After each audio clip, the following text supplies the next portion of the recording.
ମୋ ନାଁ ସୂର୍ଯ୍ୟନାରାୟଣ ମୁର୍ମୁ, ମୋ ବୋଉ ପଞ୍ଚାୟତ ସରପଞ୍ଚ ଅଟେ।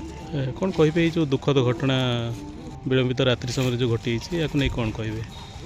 ମୁଁ ବି ଏଇ ଖବର ବହୁତ ପରେ ପାଇଲି।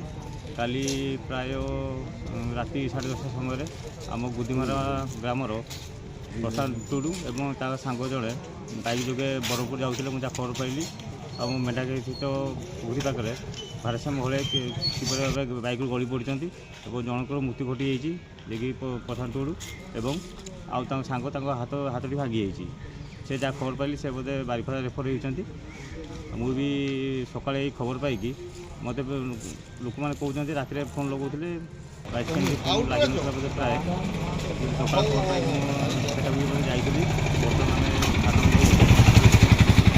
ଇନକ୍ୱାରି ରିପୋର୍ଟ ପଳେଇ ଆସିଛି। ଆସିଲା ପରେ ଏଇଠି ପୋଷ୍ଟମର୍ଟମ ବର୍ତ୍ତମାନ ହେବ। ଡାକ୍ତର ଆସିନାହାନ୍ତି, ଗୁଳି ହେଉଛି। କିନ୍ତୁ ମୁଁ ଏତିକି ଟିକେ କହିବି, ଯେହେତୁ ସେ ଗୋଟେ ଗରିବ ପରିବାରର ଲୋକ ହୋଇଥିବାରୁ ତାଙ୍କୁ କିଛି ସରକାରୀ ସାହାଯ୍ୟ ଆମ ଦ୍ୱାରା ତ ଯାହା ହେଇପାରିବ ଆମେ କରିବୁ। ତାପରେ ବି ସରକାରୀ ସାହାଯ୍ୟ ସୁବିଧା ଯଦି ମିଳିପାରନ୍ତା ତାହେଲେ ମୁଁ ସକାଳ ପରେ ନିବେଦନ କରିବି। ସେ କ'ଣ ବିବାହିତ ଥିଲେ? ନା, ସେ ବିବାହିତ ନଥିଲେ। 1.5 ମାସ ହେବ ତାଙ୍କର ବିବାହ ଅନୁଷ୍ଠିତ ହୋଇଛି। କ'ଣ ନିବେଦନ ରଖିବେ ଯେ ସେଇ ଦୁଃଖ ସନ୍ତପ୍ତ ପରିବାରକୁ? ଯାହା ତ ବର୍ତ୍ତମାନ ଆମ ହରିଚନ୍ଦ୍ର ସହାୟତାରେ ଆମେ ଯାହା ସାହାଯ୍ୟ କରିବୁ, ତା ବାଦ ବି ଯେହେତୁ ସେ ନୂଆ ବିବାହିତ ହୋଇଥିଲେ ତରଫରୁ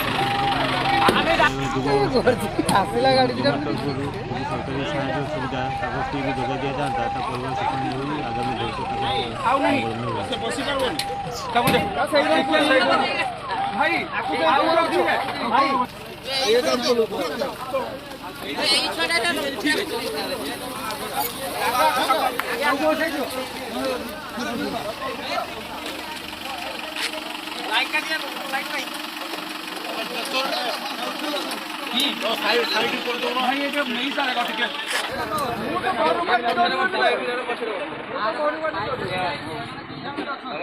ପାଖର 3ଟା ବାଇକ୍ ଆଇଲେ ପୁରା